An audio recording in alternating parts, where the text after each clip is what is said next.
और शुरुआत 10 बजे की 10 ब्रेकिंग के साथ पहली बड़ी खबर। अजित पवार की पत्नी सुनेत्रा पवार आज डिप्टी सीएम पद की शपथ लेंगी। एनसीपी के विधायक दल की बैठक के बाद इसका ऐलान किया जाएगा। आज शाम 5 बजे शपथ समारोह हो सकता है। सुनेत्रा पवार महाराष्ट्र की पहली महिला डिप्टी सीएम होंगी। वहीं सुनेत्रा पवार की जगह पर अजित पवार के बड़े बेटे पार्थ पवार को राज्यसभा भेजे जाने की चर्चा है।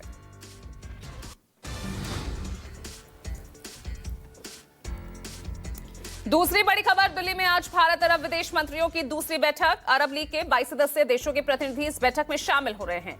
10 साल बाद हो रही इस अहम बैठक में अर्थव्यवस्था, ऊर्जा, शिक्षा, मीडिया और संस्कृति जैसे क्षेत्रों पर चर्चा होगी। इस बार बैठक की अध्यक्षता भारत और यूएई मिलकर करेंगे।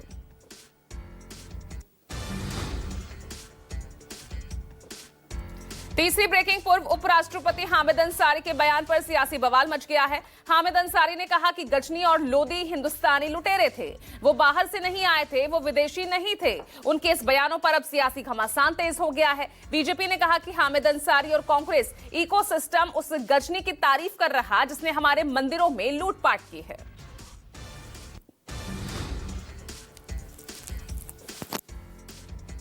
चौथी ब्रेकिंग, अमित शाह पश्चिम बंगाल के दौरे पर। आज बैरकपुर में 11 बजे पार्टी कार्यकर्ताओं की एक सभा को संबोधित करेंगे। दोपहर बाद सिलीगुड़ी में पार्टी की संगठनात्मक बैठक में हिस्सा लेंगे।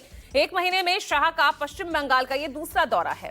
बंगाल में संगठन को मजबूत करने के लिए शाह का ये दौरा काफी अहम माना जा रहा है।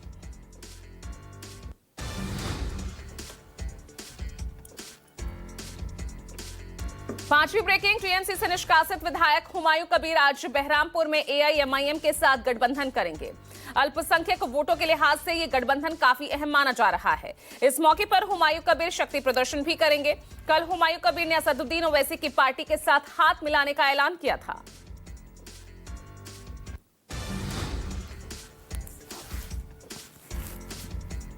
छठी ब्रेकिंग, जोधपुर में कथावाचक साध्वी प्रेम बाइसा की संदिग्ध हालात में हुई मौत से आज पर्दा उठ सकता है।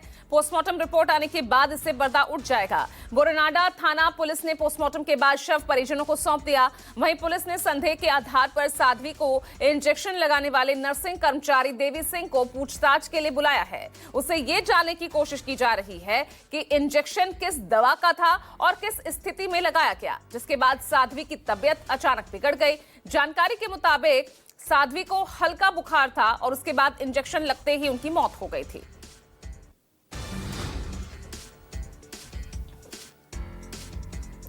सातवीं ब्रेकिंग, तेलंगाना से जहां खम्मम स्थित एक सरकारी प्राइमरी स्कूल में फूड पॉइजनिंग के चलते 25 बच्चे बीमार हो गए हैं।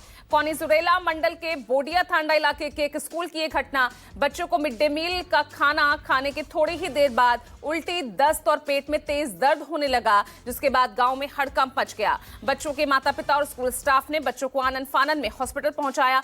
डॉक्टर्स के मुताबिक करीब 10 बच्चों की हालत अभी गंभीर है।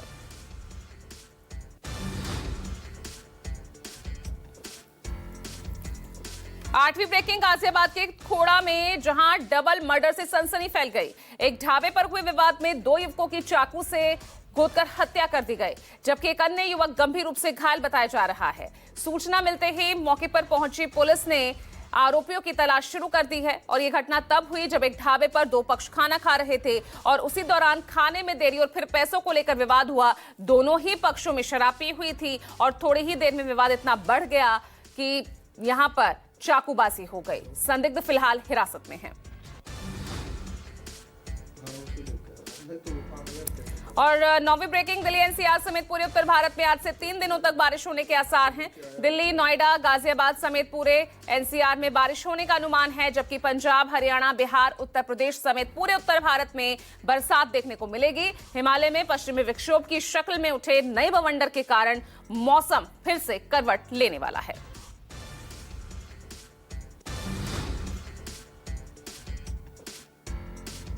और 10वीं ब्रेकिंग, भारत और न्यूजीलैंड के बीच जारी 5 मैचों की T20 इंटरनेशनल सीरीज का आज आखिरी मुकाबला होगा।